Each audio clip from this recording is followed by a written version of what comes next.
Hi, I'm Kim, And I'm Pancho, and this is Now That You See It, the show about the ideas hiding in plain sight, the patterns underneath the patterns. the stuff that quietly runs your life, These are the conversations you can't stop thinking about and that you can't wait to send to a friend. because once you see it, You can't unsee it. Hi, Kim. hey, it's that time How? again. Yep, yep. How's your day? How's your week? How are you doing? Good. I'm in my workout gear because I got Yeah. back from the gym. I'm trying, after a long time of doing very like standard lifts of like Mm. the big five, the squats and the deadlifts and the bench presses, I decided to switch up to Olympic lifting. Oh, So I'm teaching myself a whole new skill set, which is like going back to beginner's mindset is really hard. There are so many plates that came off those bars. Like it's mostly an empty bar. yeah. Just like this is skill work. And Mm. it's humbling, but it's so fun. I'm actually, we were doing this pre-roll and the whole time, not the whole time, but there are moments in the pre-roll where I was sort of like doing the movement or just thinking like, oh, I think that's how I'm supposed to do it. Actually, I can't like thinking about it. It's so Your fun. brain's gonna be like running that shit on REM sleep all night long. I was gonna say, yeah, no, Yeah, because it's exactly what happens with new muscular patterns. It's yeah, like it yeah. Just sets in with REM sleep. yep, Oh my God, yeah. it's cool. I bought an Cool. online program. I've got a coach who watches my videos and gives me tips. It's really fun. I love that. It's Yeah. cool. It's cool to be coached again. Yeah, Like cool. physically just after so much athletics to like, oh my God, cool. Mhm. So that was one of the highlights of my day. And yeah, it was. I'm really happy to be here talking about our topic today. But before we get into it, you gave your workshop last week. So in like the previous two podcasts, we've been saying we've got this storytelling for interviewing workshop coming up, and you gave it. How did it go? Yeah, it was great. Yeah, I think we had almost 50 people sign up for it and had an excellent conversation about how to use stories in interviews to make sure that you have the impact you wanna have. Really focused on the relational aspect of interviews. Mm, So, the point of using a story is to have it connect with your interviewers in a way that's more powerful. And and so we talked about that, and then we also talked about a couple of other tools that you can use to give yourself a leg up in interviewing or to prepare yourself to tell a really good story when the time comes. So yeah, had great feedback. Several of the people in the workshop have already reached out and been in contact about working together in some way, shape, or form. And I had a blast. It was really fun. that's so cool. Um, Yeah. can is it available? Like, are any of the materials available if anybody is interested in it? Can they have access to like the cool stuff? It's a good question. I'm not sure. So Basecamp Outdoors, it was a workshop put on by Basecamp Outdoors. I was in collaboration with them. And they have the recording and they shared the recording with people who signed up and weren't able to attend live. I don't know if there's an option to go back and essentially sign up retroactively and gain access to the recording. But Yeah. I do know that Basecamp Outdoors has other really excellent career coaches on staff, and they're always running workshops. I think they do one a month. So for people who are job seeking and want a workshop, it's kind of aimed specifically at people who want to get into the outdoor industry, but a lot of the topics in these workshops are transferable to anybody who's looking for a job. I'd point them to go see if they can see my recording in particular, but also what else is there and available for them coming up. Cool. Yeah, Great. yeah. What about you? Any fun updates on the coaching and workshop side of things? I'm coaching life. Yeah. Same one as last time. So we're going to do the on June 4th for our in Southern Rhode Island Chamber of Commerce, doing a workshop on effective feedback and how to make sure that people hear it well. Mm, And one of the things that I'm doing in the sort of in the interim is gathering like speaking of stories, gathering stories from people like around my community and also just online on Instagram of feedback that went poorly. Like, what do you wish as Uh, like examples so we yeah. can be like, this is real.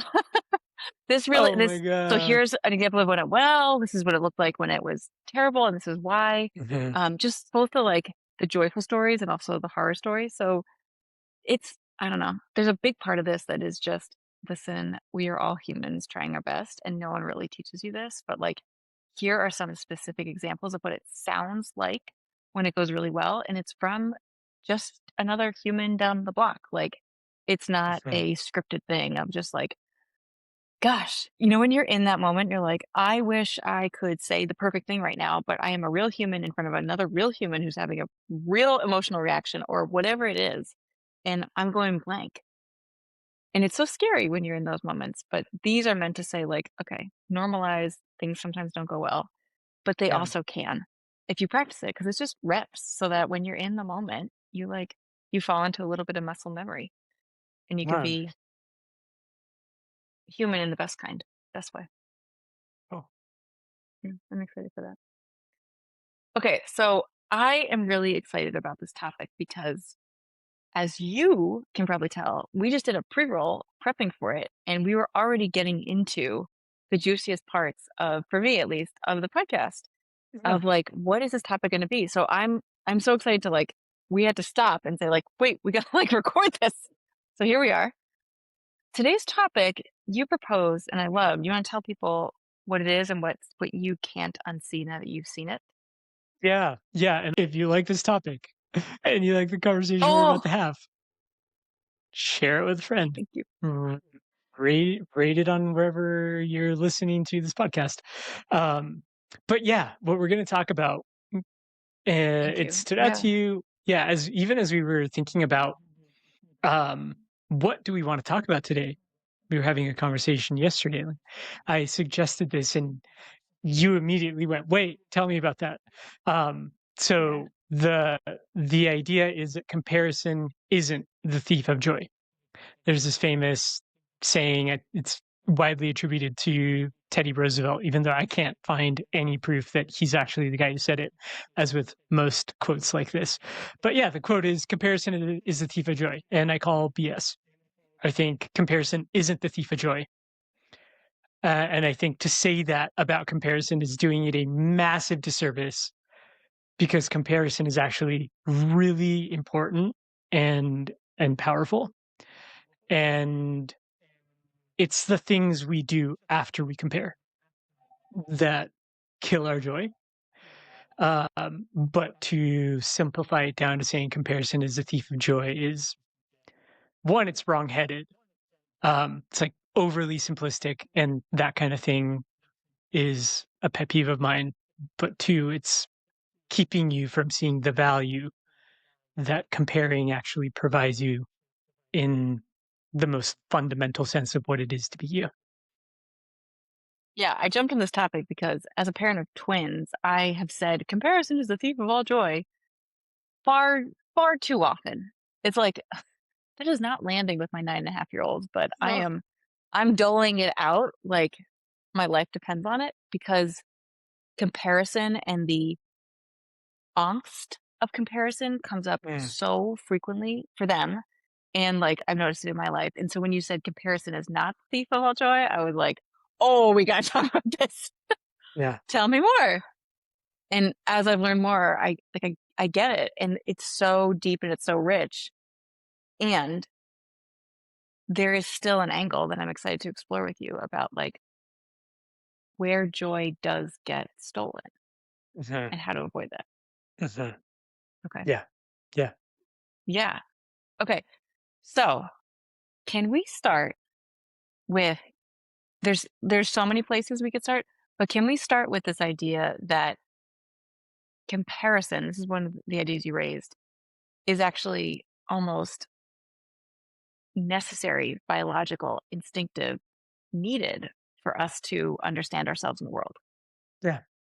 Yeah. Yeah. And so this is a philosophical take on comparison. Yeah.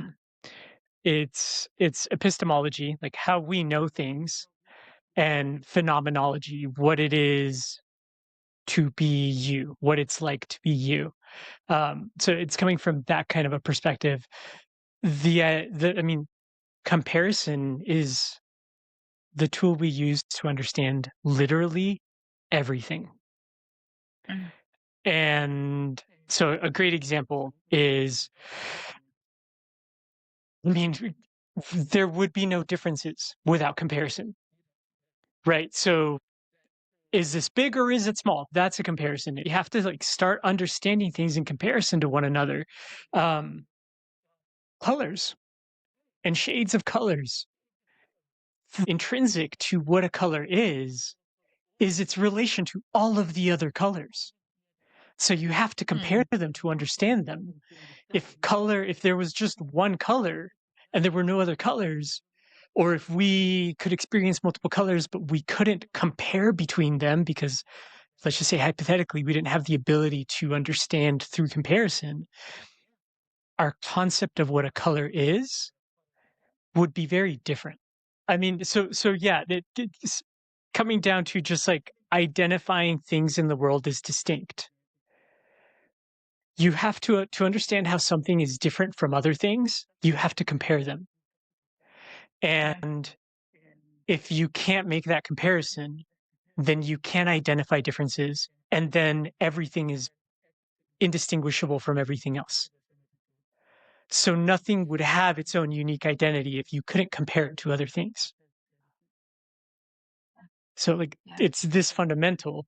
Um, One of my favorite ones is there's um there's a problem of other minds in philosophy.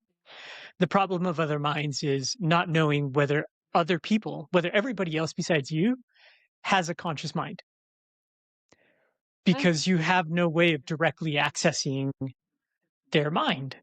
There's no physical thing for your senses to pick up on that is the mind itself. What you're seeing is their body.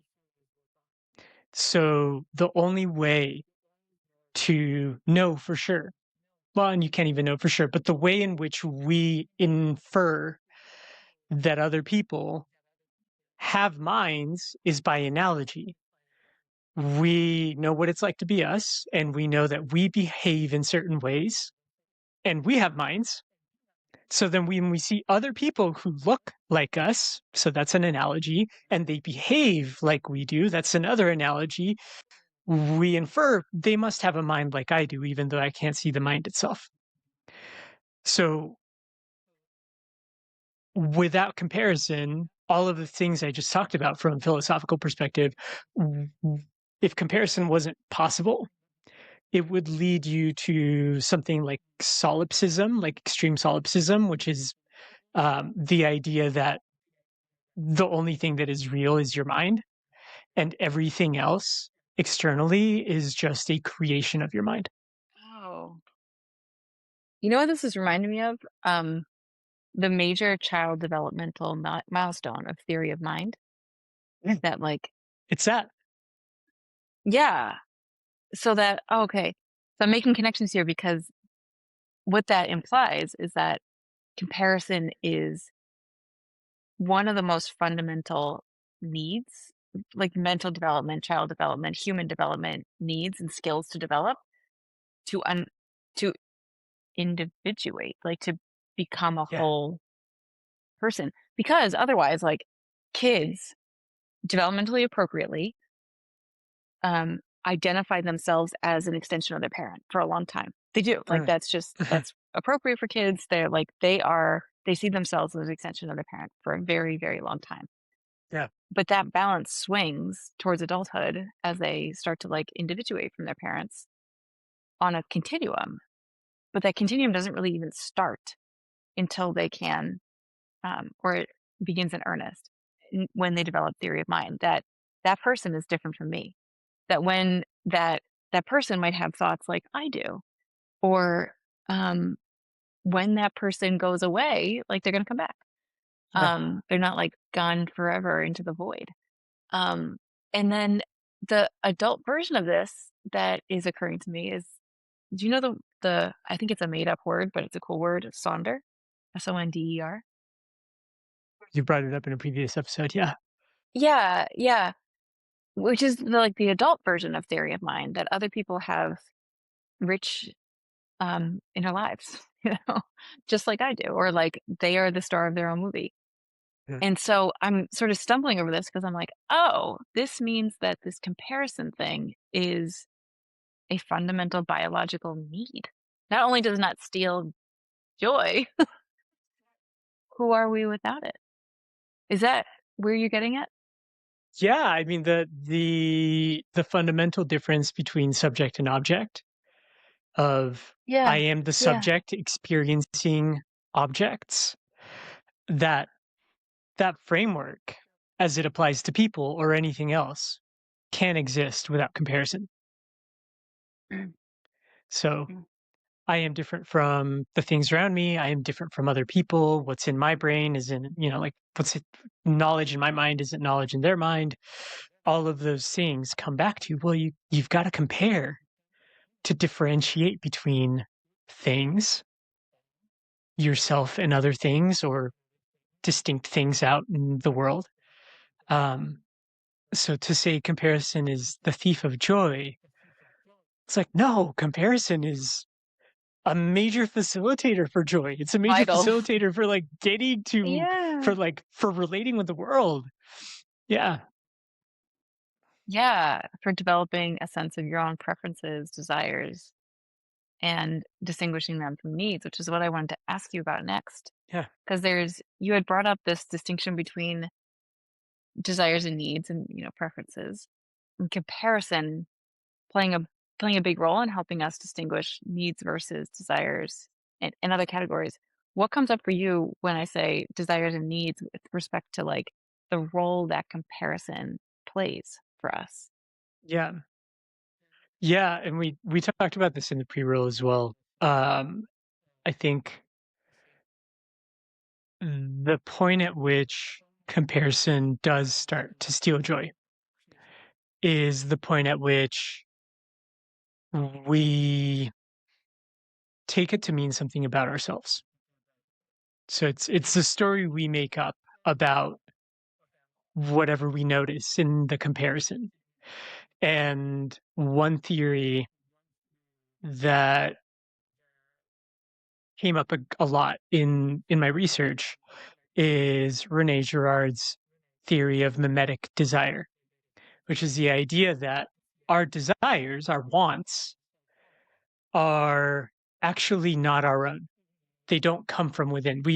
We kind of go about our lives thinking that we want the things we want because they align with who we are authentically, or because when we see a good thing out in the world, we know it for what it is. We're like, oh yeah, of course that's a high quality whatever it is, and I would like to buy it because it'll make my life better. Um, so that's the illusion we're under. In reality, the majority of the things that we want for ourselves are something we've adopted because we see other people wanting them. So it's almost like this herd desire mechanism where, as an entire herd, we want this thing. And and so it's important to call out the difference between a desire and a need. A need is Yeah. actually something that is intrinsic to us. I want to be well fed so I'm not hungry. I want warmth. I want shelter. I want to be well rested. Those things do come from within. Those are kind of like you use the word biological. We're biologically driven to fulfill those needs. Air Jordans and Teslas and Lululemon leggings aren't that kind of thing. These are things that we notice other people wanting and having, and we take that wanting on ourselves as well. And so it's a lot more about status, and it's a lot more about it's kind of like if you live in a society where all of your basic actual needs are met, where you do have food on the table, you don't have to worry about where the next meal is coming from. You don't have to worry about whether you're going to be dry when the next thunderstorm rolls in. when all of those needs are met and you live in a culture of abundance, you still have this kind of mm, this feeling that you have to go out and acquire something. But the things that you need to stay alive have all been acquired. They're there for you. And so it's cultures that are coping with abundance that deal with people who are like, well, I don't know what to want. And they look around and they're like, I guess I'll want some Air Jordans because everybody else does. And they attach their desire onto that.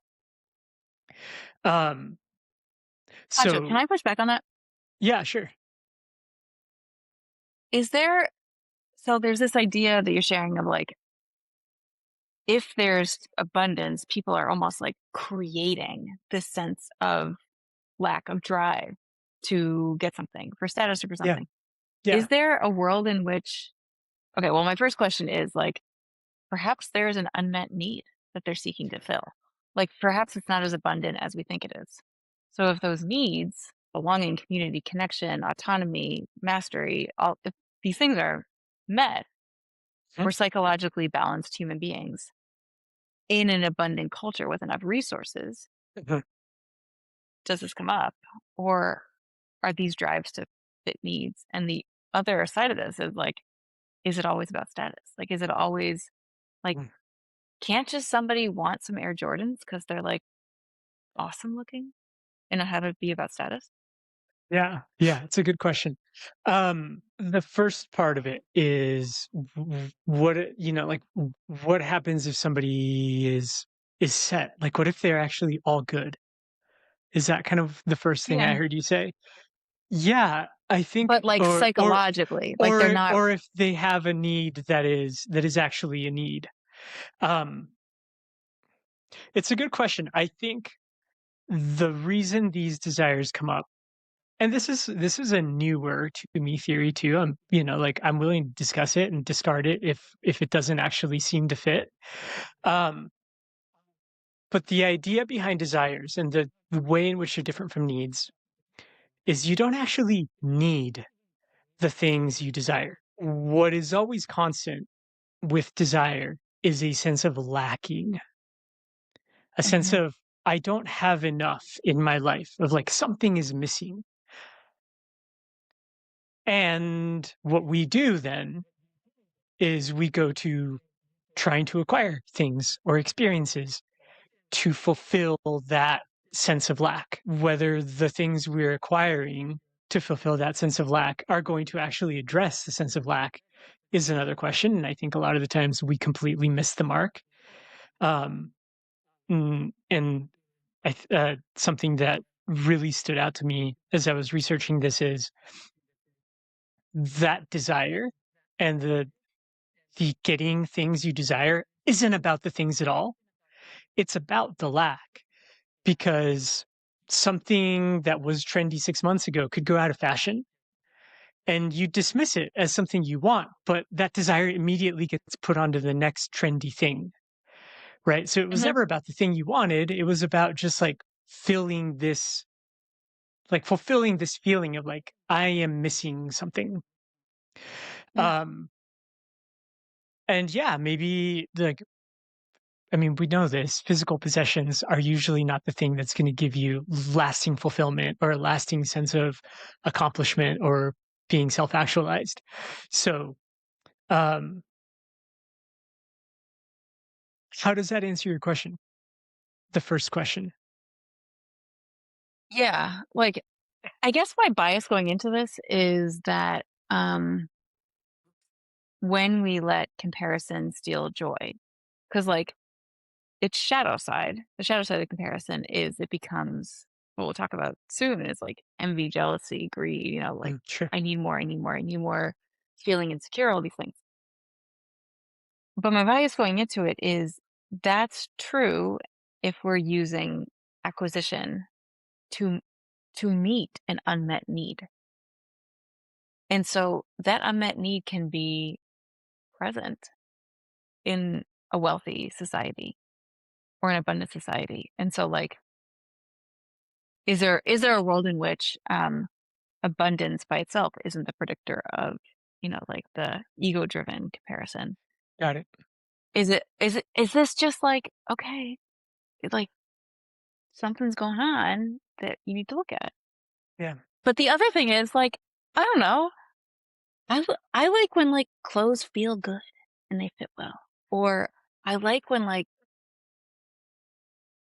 my my car works and it's like a reliable piece of metal that's going to get me from place to place. And Yeah. sometimes it comes with like it's also going to look good. And like that just makes me feel good. Yeah. Is that is there a world in which one can desire and have that desire be provoked through comparison of like, I love how that looks on you. I want that. Or like that inspired me to like want to do this Yeah. and have it not be about um yeah, like status or stealing joy. Yeah. The joy is stolen when you're not able to meet the desire that originates from comparing yourself to somebody else. Just to like call that out really clearly, right? That Say that again. The joy is the stolen when you notice somebody else's outfit or car and you notice, oh, I want that too, but then you can't get it for yourself for whatever reason. yeah, Like you're unable yeah. to accomplish that outcome for yourself. Somebody got a PhD and now they have this great job. You tried to get a PhD and you failed. And what that leads to is resentment. It leads to things Mm, like envy. You hold negative feelings about the comparison between yourself and that other person because all of a sudden you couldn't achieve you couldn't fulfill that desire. And it came from looking at them. So that is the joy draining side of this whole thing. I have two things that came to mind as you were talking about, like, well, can't I just want something because it's nice? Um, I am willing to pay you $1,000 that there are hundreds of other different types of. I'm going to keep it as specific as basketball shoes that are objectively more comfortable, more durable, and more performance enhancing than Air Jordans are. But the question is, can I just want some Air Jordans? They're like, why'd you choose Air Jordans? It's not because mhm, it's objectively the best shoe for the outcome you're looking to get. It's because they're trendy. mhm, That's the mimetic desire aspect of it, right? mhm, You want Lulu or Athleta like yoga pants. Why? Because those are the trending brands that are in the kind of collective consciousness. Though there are definitely better yoga clothes out there made by maybe not as much Athleta, but definitely the case with Lululemon, made by more ethical people. mm, So so yes, you can want nice things for yourself, but the reality is you're probably going to end up wanting the things other people have, not just because you want nice things for yourself. That's one. And then the other one is to kind of add some dimensionality to your question is in the scenario that you do come up with an original desire, that you do end up wanting something that isn't trendy, if you go out and you get that thing for yourself and everybody else doesn't validate your desire for that thing by being like, "Oh, that's kinda cool. What is that?" And, like, showing interest in the thing that you are trying to be a trendsetter about, you begin to doubt whether you have good taste. You begin to doubt whether this thing that you wanted for yourself is really all that valuable because no one seems to be wanting it too.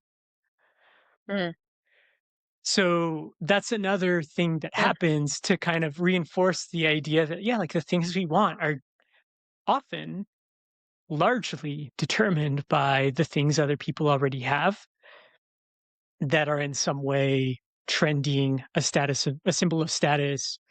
Um, it's and Totally.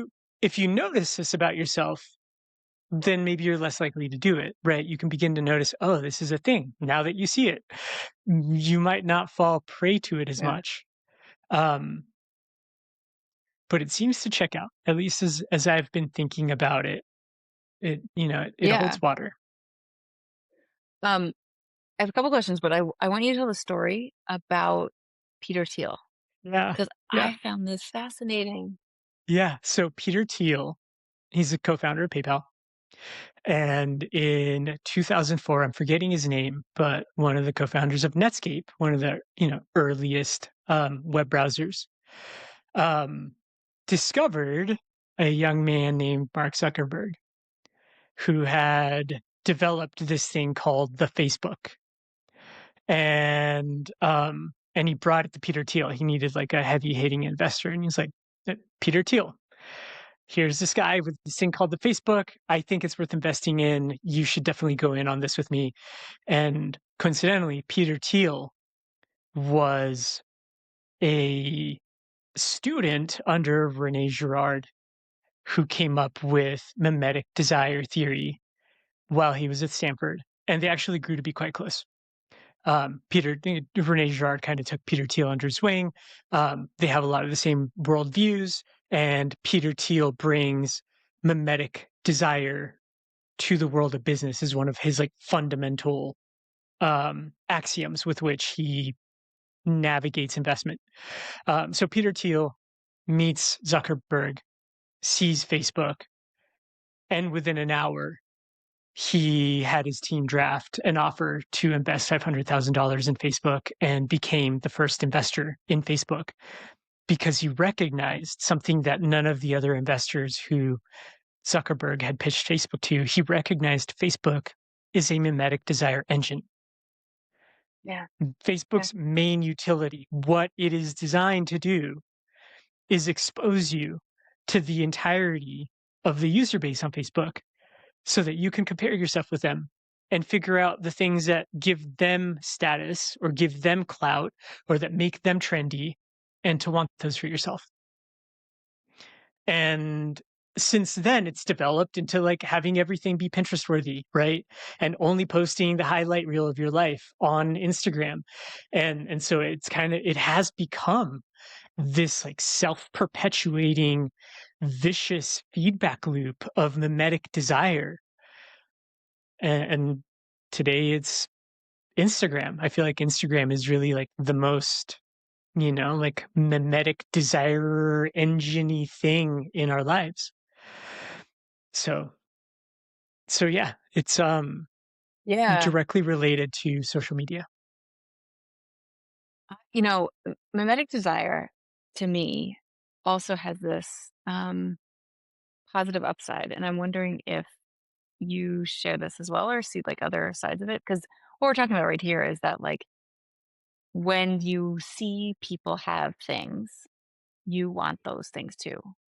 Not all of them, not for all the people, but like that's the engine. Like if we think that our desires are just originating from nothing, jokes on you folks. It's mimetic desire, like you want things other people have. And I will 100% cop to that. Like that's a big part of what I notice about myself. But it feels to me also related to the idea that you are the 5 people you spend the most time with. Like it could be a really positive thing of like, what do you want and make that Mm. happen? How is there any way to turn this like mimetic desire machine, this like evil social media like marketing engine into like a force for good? Yeah, it's a great question. I think you're onto something there, but I think it's a really hard project. Like even before social media was a thing, we had commercials. And that's the Yeah, whole point of a commercial is here's yeah. this thing that makes your life better, and blah, blah, blah, blah, blah. And like now you should want it too, right? And we distribute it to the masses and we get them all on the same page and get them wanting to the same thing that somebody paid millions of dollars to run an ad campaign for. So in thinking about what it would look like to leverage this to your advantage, I think, yeah, you like it would take a lot of intentionality. It would it would take knowing this is something you're susceptible to and then predominantly exposing yourself to so in mimetic desire theory, the people who are trendsetters, that the term they use for them is models. There are people who model what should be desired, and I mean that's quite literally what happens in fashion, right? You have models, and everyone's like, "Oh yeah, we like want to look what the models look, and we want to wear what the models wear." So so to very intentionally narrow your exposure or limit your exposure only to models who are going to model things you actually want to find yourself wanting, like the meta wanting aligns. I think that's true. Yeah. And it's I mean, James Clear, we talk about James Clear a lot, but that's one of the main things he brings up in Atomic Habits is put yourself in the middle of social circles full of people who are like the person you want to be. Yeah, yeah. I mean, like, you can architect your okay, like, take advantage of the fact that mimetic desire is real.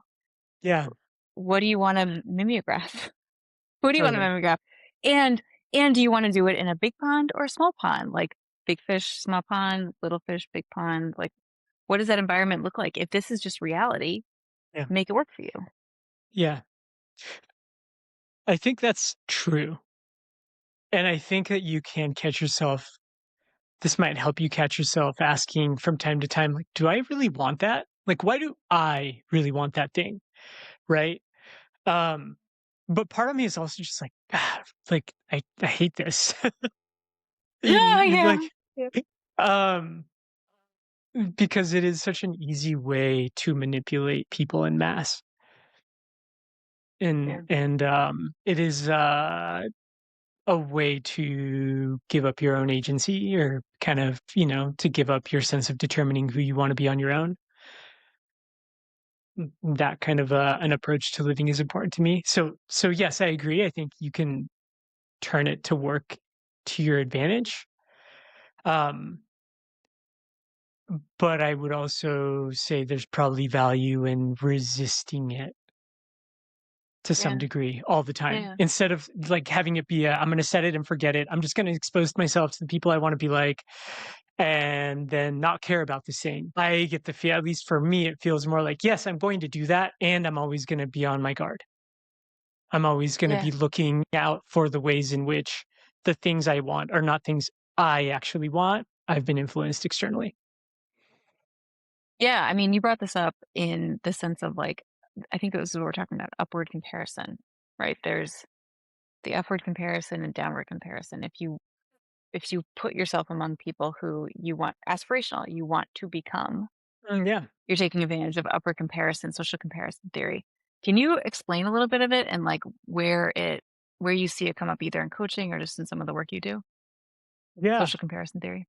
Yeah. So social comparison theory says that if you don't have an objective standard to measure yourself against, you're going to default to measuring yourself against other people. Yeah. And Yeah. and in doing that, again, like that, there are a lot of pitfalls where you could lose your joy. Upward comparison. You notice, okay, well, I don't know, I don't have an objective standard by which I can determine whether I've been successful or not, whether I'm doing a good job, whether for now this is enough. And sometimes there is no such thing as an objective standard for that kind of a thing. It just depends on what you're doing. So you can define it for yourself, which a lot of us don't take time to do. That's where, like in coaching, a lot of the time is like, how would you define success in this? How would you Yep. know it when you saw it? Could you measure it? Is there a number? Is there a feeling that once you had that, you knew you got there? So if you are really good at defining objective measurements for yourself, then great. Um, if you're like most people, you don't think about going through that kind of thought process. And instead, you just look at people around you and say, okay, how am I doing compared to them? And so if you compare up, you compare with people who are in some way, shape, or form ahead of you. They have more, they've done more, they're bigger, louder, faster, whatever. Two things can happen there. The first one is you see yourself as inadequate. You Yeah. see yourself as not having been good enough. Like, do I have enough? I'm not sure. No, I don't. This is not enough. Um, and that will definitely lead you to lose your joy. It'll lead you to look at the things you actually have accomplished and diminish them, like devalue what you actually did accomplish, when in all reality, it might be quite a lot. It might be worthwhile. And Mhm. and on the flip side of that, if you compare up with a positive outcome, it might be inspirational. You might compare up and say, "Oh, I want to be like that person. I aspire to whatever they've achieved." And so there could be a sense of wanting to emulate who they are. But even then, it's to for it to be positive, it has to be with the understanding that just because they are where they are and I am where I am, that doesn't mean that I should feel bad about what I have or where I am. Just that's just where Mhm. they are, and this is just where I am. So having some acceptance of difference without having it mean something negative about you, Yeah. instead Yeah. having it mean I'm fired up to do this thing because I see somebody else has done it, and like if they can do it, I can do it, kind of a Mhm. mentality. So that's a positive response to comparing up. Right. Go ahead, you were saying something? I was going to move on to comparing down, but I Yeah, took a yeah, pause on yeah. purpose That's what I was there. gonna ask about, like yeah, thank you. 'Cause right, it can go either way. It can be a positive up or a negative up, like, are you filling an unmet need somehow? Mhm. So, comparing down, does it take the same bifurcation of it could be positive, could be Yeah, good? yeah, yeah. So, and this one, I think comparing down is even, yeah, comparing down in a negative way, it feels worse to me right off the bat. Mm, Comparing down in a negative way is I'm better than you. right, Looking like feeling insecure again, that sense of lack, that sense of like this is not enough. I'm not sure why, but I have a sense that this is not enough, and I have a desire to like there's desire to get something, achieve something to address the sense of lack. And I don't have an objective measure with which I can determine whether that's true or not. I look at people who are doing more poorly than I am, who are worse off, who are slower, quieter, smaller, whatever. And I tell myself, well, I'm better than they are. And that makes me feel better about myself. yeah, There's a sense of othering them, of in the same way that when you compare up, you discredit yourself and your accomplishments and you think of yourself as not good enough or less than. When you compare down, you can put that kind of judgment onto somebody else.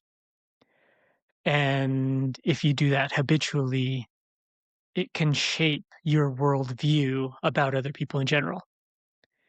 yeah, This constant looking to make yourself feel good about yourself by noticing the ways in which you think you're better than other people.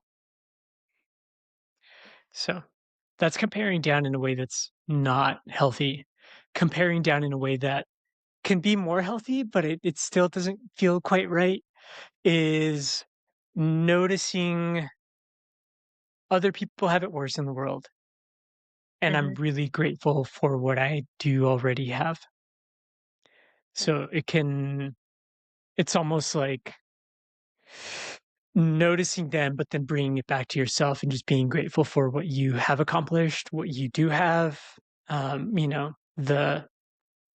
the advantages you already have, kind of like tailwinds, noticing your tailwinds instead of noticing your headwinds. So that's how comparing down can be done in a way that's more helpful. But yeah, this is this is where the joy is stolen. Is you start yeah, doing comparing, and you're comparing to evaluate yourself against other people. I think the moment you do that, you've kind of already lost. even if you go to a positive place, even if you go to like, oh, I'm comparing myself to that person and I'm really inspired, and if they can do it, I can do it. Or or you look at somebody else and you're like, well, at least I don't have it as bad as they do. Like in either of those directions, when it goes as positively as it can, the interpretation of the comparison you've already lost. Um, that's where it seals your joy. Are you a competitive person, like Very, athletically? very, Very. How very does competitive athletically. competition and competitiveness intersect with comparison and joy thieving? Are you familiar with Strava? Yeah.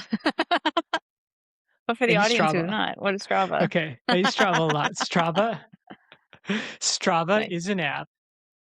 Um, for it started out as an app for cyclists. Now people who run, people who work out in general use it, but it's an app that allows you to track your workouts. And so every time the way it started initially was like when you'd go on a bike ride, you had Strava on your phone and you'd tell Strava, I'm about to go on a bike ride, and it would record your ride using GPS. And then when you'd finish, you'd say, I ended my bike ride. I'm like, okay, well, you rode these many miles. This is how long your ride took. This was your average speed. And then over time it's gotten more and more complex. So now it'll tell you what your power output is. It'll tell you what your heart rate was. It'll tell you, this is where it gets really competitive. On certain routes, people can create segments on Strava. And so Oh. you could say, okay, from Ninth Street to 10th Street on that block, that's a segment on the bike lane.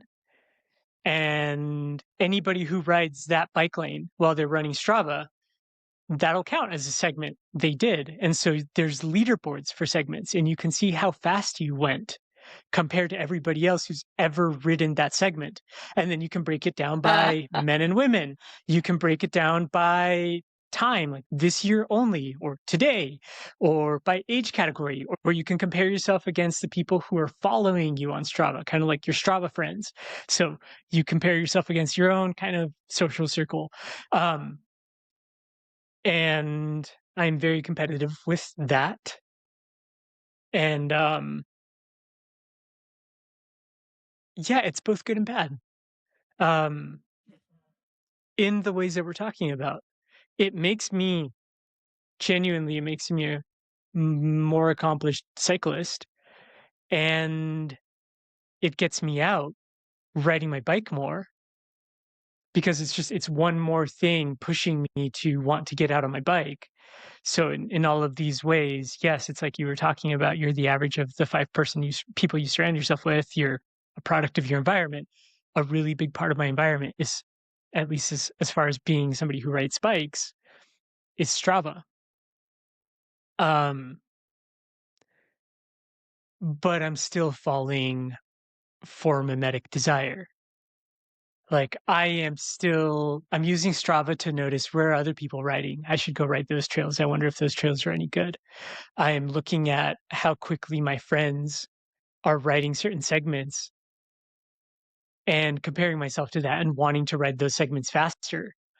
So so the ability to just go out and ride my bike and enjoy it without any reference points to compare it against is gone if I'm using Strava. What joy, if anything, do you feel is, like, thefted from you when you get into the sort of shadow side of comparison here? Yeah, it becomes a completely different experience. It's not even like Sure. joy is taken away, it's like the ability to have the experience of going out and riding your bike for fun is replaced with an entirely different experience of going out and riding your bike for times. In doing that, something I used to do on my bike, and sometimes I take Strava free rides on purpose. Sometimes I'm riding my bike and I just want to stop and look at the view. or like Yeah.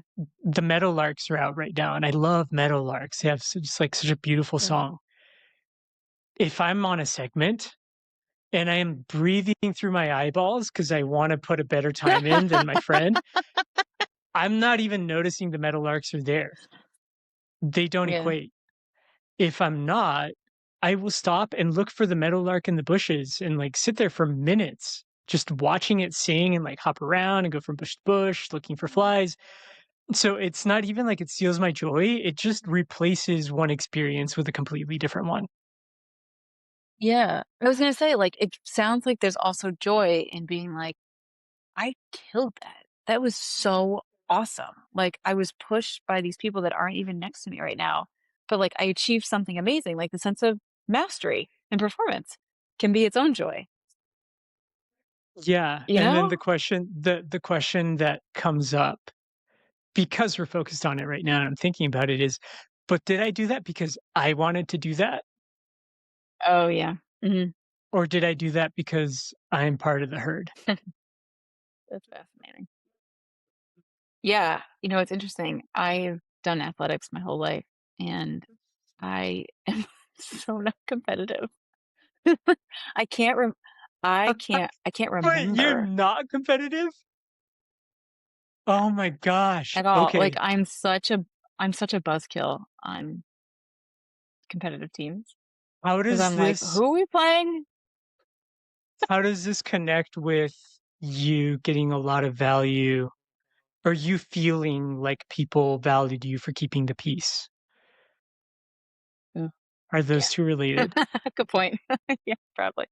Um, well, am I a good peacekeeper because I'm not competitive, or am I not competitive because I'm a good peacekeeper? Yeah, something like Like, that. one and the same. Like, I'm really good at being, like, not like we're all for a while, it was we're all happy, but it's more like everybody is seen, all the sides are seen, and, like, there isn't winning and losing. Mhm. And, however, what is still very true, like, in having watched myself, like, if we're talking about is comparison a thief of all joy or not, and, like, we're arguing, no, it's not, comparison is actually, like, a vital, almost like biological function Yeah. to get to know yourself, and that's not just, like, a cute like, self-love kinda thing. It's, like, the most fundamental human development thing you can do is, like, I am separate from other people. Like, that's, like, You really can't important. you can't get away from it. Like, the way your mind is designed Yeah, is to understand the world through comparisons. You're never getting rid of it. Yeah. right. So it's there. However, when I played a lot of soccer as a kid. I, the games, I never remember who won, ever. I never Mm. cared who won, ever. But if I am racing somebody for a ball, I will and have rammed my own head into the goalpost to get that fucking ball. Uh, Like, I have multiple concussions because I will not stop. I will not stop. I am, like, literally goal oriented. I'm going, yeah. rowing.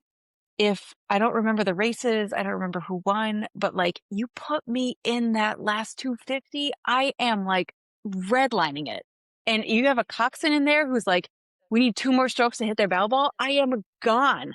I will, like I will sacrifice my my entire quad to get to that line, and then it's just gone. Oh, So there's something about being, like, in the moment side by side, the fire lights up in me, yeah. and then the, like, loss and win thing is just gone. Like, it's a very biological function, and then it's Mm. just gone. I don't know what that is. Ah. It's probably the peacemaker thing. So Like, it's a switch. It turns on. the performance is extremely important, and it's almost like this switch that turns on, but the outcome, the win-loss outcome following the performance doesn't register. I wouldn't even go so far as to say the performance is important. It's like it is subconscious. It is like a different Mm. being. It just happens. Yeah. it happens. Like, Yeah. I am a totally different person on the pitch, or in the boat Interesting. than I am in real life when that, like, fire is going, Mhm. and, um, it is about in that moment, it is about winning. Like, I want the ball, whether it's the Uh-huh. soccer ball or the ball ball. I want it. I'm gonna get it, and I'm gonna, like, lay it down to get that. Mhm. But I never get to a point of, like I don't really psych myself up by saying, like, "I'm gonna beat you." It's just, like, once it's on, and once it's off. So I don't know, but I get a lot of joy out of I'm more internally competitive, like, I can compete against myself happily for the rest of my life, and, like, I can get the same fire going, in me. But my joy comes from the mastery of it. Like, I want to know that I can get the ball. I want to know that I can, like, redline it and hit that, like, finish line having cleared this thing. I want to know that, like, I'm switching up my workout programming right now because I got bored Mm. of my other one, and I was like, I mean, I'm not the best at this, but, like, I'm sort of peaking out right now, and I want something different, and I want a new challenge, and, like, the I have to go back to I know I know what the rankings are for these lifts, and I'm, like, in the 0 percentile at the moment, but, Mm. like, knowing the percentiles is really motivating to know, like, "Okay, climb to the next level. Okay, climb to the next level, climb," but I don't need anybody there. So it's this weird, in terms of, like, how does comparison, even when it is beyond noticing differences, when it's, like, attracted to difference or achieving or wanting or desiring, Mhm. where does it go well? It brings me to mastery Yeah. in a way I don't really get without desire, want. I want that. It's not just Right. I notice it, I want it. Right. Well, and kind of what I'm hearing is two things are coming up for me as you're talking about this. One is that like none of our experiences are one dimensional. Like Yeah, experiences can be both life giving and joy sucking at the same time for different reasons. And maybe they balance out, or on the whole, it's still a positive experience, but it does carry this very negative aspect to it, or something along those lines. But true. what I'm hearing Yeah, you say there is that in your pursuit of mastery and progression, you were talking about percentiles, and you don't care whether there's another person there. Like you don't care about who else is in what percentile, you just care about the percentile you fall under and whether you get to make that a smaller number. And that's coming back to social comparison theory. We compare upwards or downwards in the absence of an objective measurement. A percentile gives you an objective measure by which to measure yeah. yourself. So you don't Oh, go to oh, comparing to other people. You have something yeah. it's not, am I better than or worse than a person? It's just, am I improving? Oh, yeah, I get it. That is the objective measure, Yeah, is, like, percentiles, even though they're based on people. They're based on other people. sure. I don't really care who's in it, and yeah, it's interesting. Yeah. You said 2 things are coming up for you, though. That was one? Yeah. That was one. The other one is that like, okay, so what now what? Comparison to other people makes us less happy. Newsflash. Um, but what are the alternatives? Like, what do we do with this? How do we try to do this better instead? And As you get there, can you yeah. weave in the envy versus jealousy idea? Because I still don't understand it, and I would love you see if you Oh can yeah, weave we that talked in. about envy and jealousy. And yeah, I'm not sure how it weaves in, but let's talk about that distinction briefly. It's really Okay. it's quite simple. Okay. But it helps to understand again a big project. Like the reason we started this podcast is when you name it, you can see it better and then you notice it in yourself more clearly. It helps you understand yourself better. So, what we often call jealousy is actually envy. Envy is I see something somebody else wants and I want it for myself. And that comes from a, a desire, a sense of lacking. Jealousy is the Scrooge McDuck. I have something and I don't want anybody else to have it. So, and Mm. that comes from a sense of insecurity. It doesn't come from a sense of lack. It comes from a sense of, um, I more of a fear of like being abandoned or of not being good enough. So, like a great and a very common example is your partner. If I think my neighbor's wife is hot, that's envy. I want his wife. If my neighbor thinks my wife is hot and I feel threatened by that, that's jealousy. Oh, it's a great example. Yeah. Yeah. Um, and so the way they play out is totally different, right? Like jealousy is a that usually leads to a lot of like manipulative behavior, um, in an effort to make yourself feel safe about not losing out on something you don't want to lose. Envy it leads to a lot more of like resentment when you can't get the thing somebody else has. So that's the distinction between envy and jealousy. Okay. In discussing um in discussing comparison, I think envy is probably the thing that would come up more often.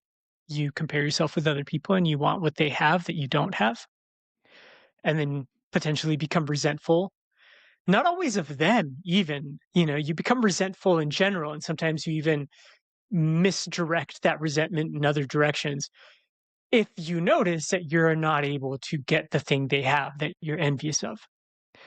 Um, True in relationships. Like, I want a supermodel girlfriend. I can't seem to land a supermodel girlfriend. What's wrong with women? So you're not envious of the guy with a supermodel girlfriend, but you are resentful, and then you turn that resentment on some other thing, and Mm. so that's one example. You So yeah. yeah, As you that were how's that piggyback landing with you? The distinction between envy and jealousy in this context? were helpful because I forgot the distinction between the 2, and Yeah. you're right, like, what I call jealousy is often it's just envy. Okay, so we're talking mostly about empathy, seeing something that you want as opposed to, like, retaining something that you have, protecting something that you have. Hmm. Okay. Yeah. You were gonna go into what do we do with it? The so what, now Hmm. what? Yeah. Yeah. And one thing we already said is okay, well, like, expose yourself to the things that you want to want. So if you're going to fall prey to mimetic desire, if that's unavoidable, I think to some degree it is, then at least set yourself up for success to want things that are actually going to take you in the direction of the person you want to be. They're going to lead to life Mm, outcomes you would want for yourself, that future you will be grateful for. Um, I think another thing we discussed is the difference um, between envy and emulation as responses to seeing someone who is better off than you. So you could see them as better off than you and be like, why do they get that? I deserve that. I wish I had that. Or you could see them as better off than you and take that as inspiration and kind of like fuel your fire to also accomplish that thing. To tell yourself, well, if somebody else can do it, I can do it too. And again, I'm saying I don't think these are like perfect responses to comparison. But if you are going to compare yourself, there are healthier ways of, ultimately responding to what you notice in the comparison. Um, Another one, And I think this is the actual antidote to the intention, or what the saying, comparison is the thief of joy. The antidote to the spirit of that, even though it's not literally true, is gratitude and acceptance. I'm grateful for what I have. Instead of focusing on what anybody else has, or how far along or how far behind anybody else is, just focusing on the things you have and feeling genuinely grateful for them. Yeah, No comparison involved, no comparison needed. yeah, And acceptance goes hand in hand with gratitude. If you're genuinely grateful for you things you have and for where you are right now in the moment, then there's nothing to be upset about not having. yeah, yeah, So we've talked about gratitude journaling. Even if you don't believe and like fully invest yourself in, like identifying the things that you're grateful for, it still works. Um, I think there's, a lot of wisdom that philosophies like Buddhism can bring to the table here. The Stoics, kind of like in a lot of ways, Western counterparts to Eastern philosophies like Buddhism. Like what you got is what you've got, and where you are is where you are, and comparing yourself to what's not real doesn't help you. So deal with what's on your plate. It's that kind of a yeah, reframe that helps people avoid the follow-on negative effects of comparing themselves to other people in an effort to determine whether they've done enough, whether they are good enough, whether they have enough. yeah, yeah. I mean, uh, well, I will once again go on record as saying it is annoying how often gratitude works because I'm so tired of hearing it be Yeah, the solution to things. yeah, But it like it really works. It's so frustrating. It's so yeah, like, ah, I want there to be a hole in the theory, but it like it everything. So whether it's at night or it's like you set an alarm every couple of hours, literally, to be like, what's going well right now? What did the mhm, last 2 hours? What were some of the blessings in the last 2 hours? Just to notice it. Whatever it is, man, it really does work. To because our brains are primed, as we've just discussed, to notice lack, to notice fear, to notice where we need to be attacked, where we're being attacked. yeah, And we have to like deliberately look for the things that we have, as opposed to looking for the lack. It's wild. And the acceptance part of it, I mean, there's literally like acceptance and commitment therapy. ACT is the process around which, you sort of divest from your thoughts as truth and take some steps back and, just accept them as they are. But that's another one that is so sneakily effective because you you sort of wanted to be like, well, isn't that just like passivity, laying down, not fighting back? And you're like, yeah, no, the comparison is like a drive. I want this. It like livens me up. Why would I want to like be boring and accept reality? What what joy are we missing in the like comparison is the drive that you get from acceptance, which sounds so like on the surface, it can sound really like, well, yeah, yeah, not joyful. No. yeah. I mean, like, to what degree do you want to be perpetually dissatisfied with your life? Yeah, good point. Right. You could keep comparing, and that might get you certain outcomes that you might not get if you practice more acceptance. That's not necessarily true, but it could be true. But the price you pay for that is you are dissatisfied with yourself and with your life as the baseline. Yeah, as the rule, as the, like, this is your fuel as dissatisfaction. Yeah. Yeah, like Mm. there's cleaner fuel to run on when it comes Mhm. to ambition. You can create your own goals. This is where again, like I would strongly encourage you not to just set yourself up for success by surrounding yourself with the people who want the same things you want to want, and then saying, cool, I'm not going to think about this anymore. Right. Because even then, you're still dissatisfied with who you are and striving to be more like them. The cleaner fuel for desire, for accomplishment, for drive, motivation is, what do I want? Why is that Mhm. important to me? How does that bring me meaning? How does that match up with my non-negotiables in life? How does that set up future me to be thankful for what past tense me did? And in doing that, then yeah, you're not comparing yourself to other people, and you can set objective measures of success that are realistic for you given where you are today and where you want to go, where you want to end up. And and so yeah, it's just cleaner. And that constant sense of I need to look outside of myself to try to fill this sense of lack and dissatisfaction becomes something you don't engage with on a daily basis. And I'm saying that as if it's super easy to do and you just have to like flip a switch and start doing that differently. It's not. It takes a lot of time and reflection, but it is an alternative. My my kids like to say, "We should get this. We should buy this. We should do da da da." Like, we want a fire pit. We should get a fire pit. And Yeah. I'll be often my response is, "Yeah, like, thanks for sharing the thought." And and they're like, "But can we get it now?" And I have for so long the other day they called me out on it because I'll say something like, "That's a great idea. Like, I would like a fire pit too."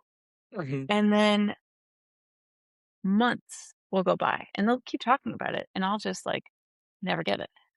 And finally, Oren was like, "You always agree with us and then you never get it. You never do the thing.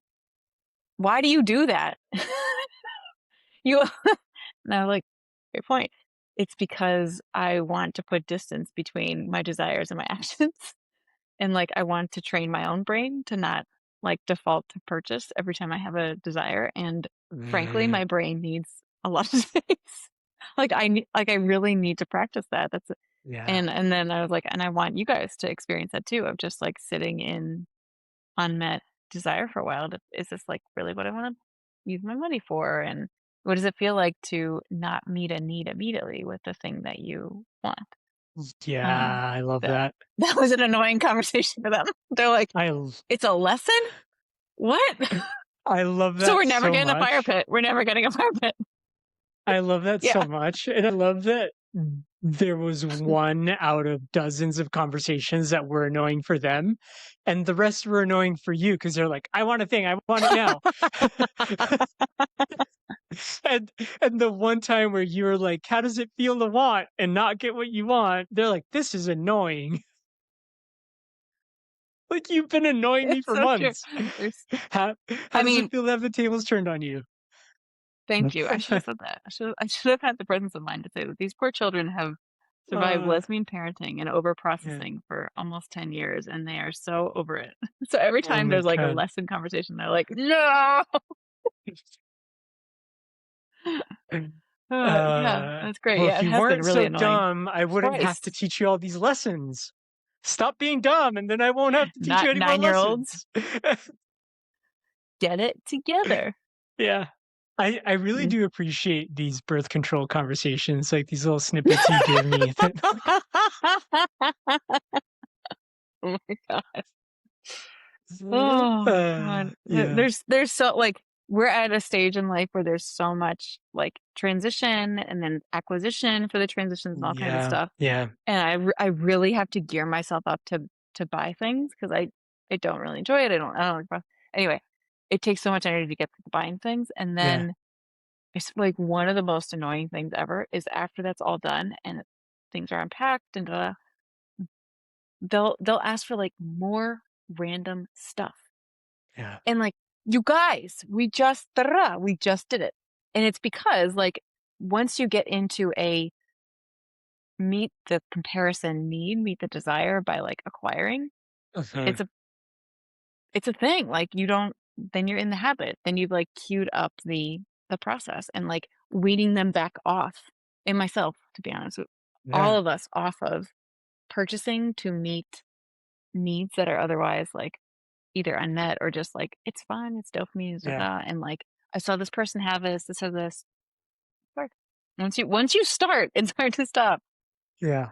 I love that. I mean, like, yeah, the creating consciously creating distance between a desire and a purchase. Because, yeah, One of my otherwise big ones. Amazon is gonna be a part of your day-to-day, just like, "Oh, yeah, one more random little, like, knick-knacky widget thing," and and then you just, like, push Any purchase pause. every time. Yeah, Any pause you can get in there. yeah. Cool. Yeah, good.